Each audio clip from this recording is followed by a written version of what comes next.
গরমকাল মানেই কাঁচা আম, আর কাঁচা আম দিয়ে তৈরি টক ঝাল মিষ্টি আমের আচার, যার নাম শুনলেই ছোট বড় সকলের জিভে জল চলে আসে।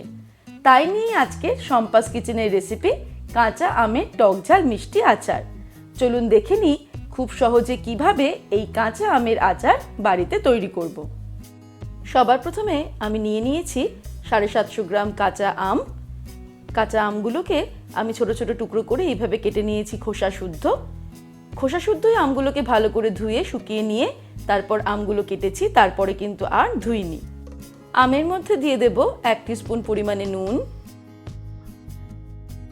আর দিয়ে দিচ্ছি 1/2 টিস্পুন পরিমাণে হলুদ গুঁড়ো। তারপর এইভাবে ঝাঁকিয়ে ঝাঁকিয়ে আমের গায়ে নুন আর হলুদটা ভালো করে মাখিয়ে নিতে হবে। আমগুলোকে নুন হলুদ মাখিয়ে নিয়ে আমি এবার একটা থালা নিয়ে নিয়েছি। থালার মধ্যে আমগুলোকে ছড়িয়ে নিয়ে রোদে দেব। একদিন সকাল থেকে বিকেল পর্যন্ত আমি আমগুলোকে রোদে শুকিয়ে নেব, তারপর ফিরে আসছি।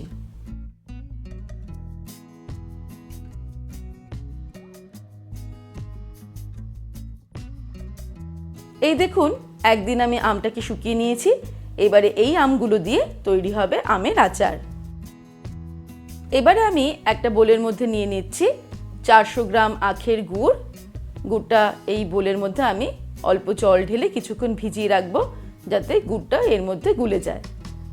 অল্প জলে আখের গুড়টাকে ভিজিয়ে দিলাম। আপনারা চাইলে গুড়টা একদম গুঁড়ো গুঁড়োও করে নিতে পারেন, তাহলে আরও তাড়াতাড়ি জলের মধ্যে এটা গুলে যাবে।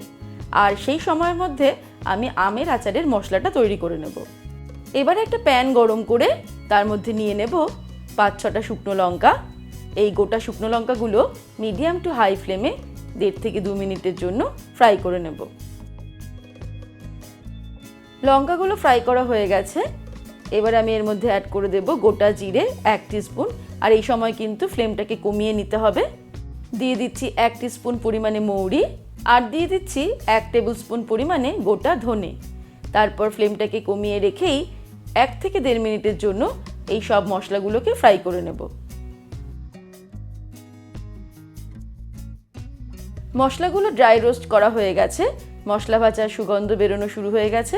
এবারে আমি ওভেনটাকে অফ করে দেব, আর এই মশলাটা একটা মিক্সির জারের মধ্যে নিয়ে নেব। এবারে সব মশলাগুলোকে গুঁড়ো করে নেব, তবে একদম মিহি গুঁড়ো করার প্রয়োজন নেই। মশলা গুঁড়ো করে নেওয়ার পর আবারও আমি গ্যাসটাকে অন করে নিয়ে একটা প্যান নিয়ে নিয়েছি। এর মধ্যে অ্যাড করে দেব 1 টেবিল স্পুন পরিমাণে সরষের তেল। তেল গরম হয়ে গেলে এর মধ্যে ফোড়ন দিয়ে দেব 1/4 টিস্পুন পরিমাণে পাঁচফোড়ন। পাঁচফোড়নটা 15-20 সেকেন্ড ফ্রাই করে নেব। তারপর এর মধ্যে দিয়ে দেব আমের টুকরোগুলো। আম দেওয়ার পরে আরও 2 মিনিট মিডিয়াম ফ্লেমে আমগুলোকে ফ্রাই করে নেব। যেহেতু আগেই আমের মধ্যে নুন হলুদ মাখিয়ে নেওয়া হয়েছে, তাই এই সময় আর নুন বা হলুদ কোনোটাই দেওয়ার প্রয়োজন নেই।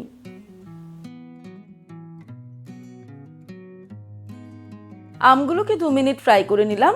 এবারে এর মধ্যে অ্যাড করে দেব ভিজিয়ে রাখা আখি গুড়।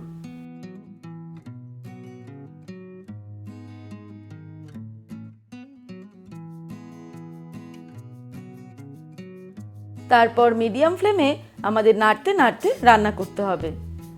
এই গুড়ের মধ্যেই ফুটতে ফুটতে আমগুলো সিদ্ধ হবে।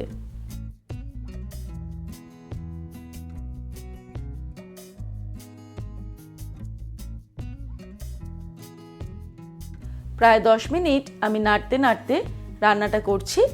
আমগুলো কিন্তু সিদ্ধ হয়ে গেছে এখন, তবে এখনো আচারটা সম্পূর্ণ তৈরি হয়নি।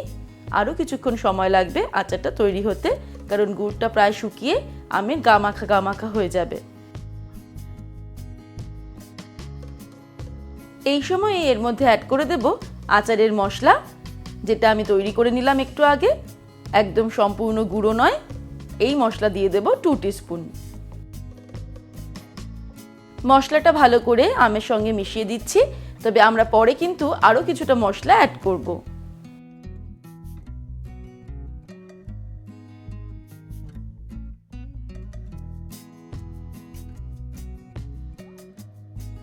আরও 5 মিনিট আমি এটাকে মিডিয়াম ফ্লেমে নাড়তে নাড়তে রান্না করলাম।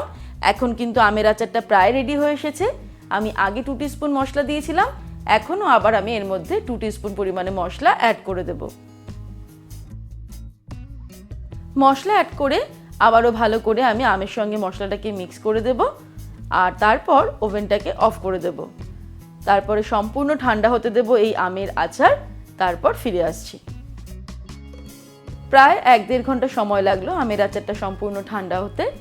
এবারে আমি একটা শুকনো কাচের বয়মে আমের আচারটাকে ভরে রেখে দেব, তারপর রোদে দিয়ে প্রায় 6 মাস পর্যন্ত এটাকে আমরা ব্যবহার করতে পারবো। এই যে দেখছেন আমি আমের আচারটাকে একটু ঝোলঝোল মতো রেখেছি, কারণ আমার এই গুড়ের মিশ্রণটা আচারের সঙ্গে মাখিয়ে খেতে খুবই ভালো লাগে। তবে আপনারা চাইলে কিন্তু এটাকে আরেকটু টানিয়ে শুকিয়ে নিতে পারেন। ব্যাস, খুব সহজে তৈরি হয়ে গেল আমের টক ঝাল মিষ্টি আচার, যে আচারের নাম শুনলেই জিভে জল চলে আসে আর ছোট বড় সকলেরই ভীষণ প্রিয়। তাই গরমকালে এই আচার কিন্তু বাড়িতে একবার তৈরি না করলেই নয়। আপনারা ঝটপট বাড়িতে এই আচার তৈরি করে ফেলুন এবং ছোট বড় সকলকে খুশি করে দিন। আমার এই রেসিপিটা আপনাদের ভালো লাগলে অবশ্যই রেসিপিটাকে লাইক করবেন আর সকলের সঙ্গে শেয়ার করতে ভুলবেন না। আর এরকমই দারুণ দারুণ রেসিপির আপডেট পাওয়ার জন্য এক্ষুনি সম্পাস কিচেন চ্যানেলটিকে সাবস্ক্রাইব করে নিন আর অবশ্যই বেল নোটিফিকেশনটা অ্যাক্টিভ করে নেবেন।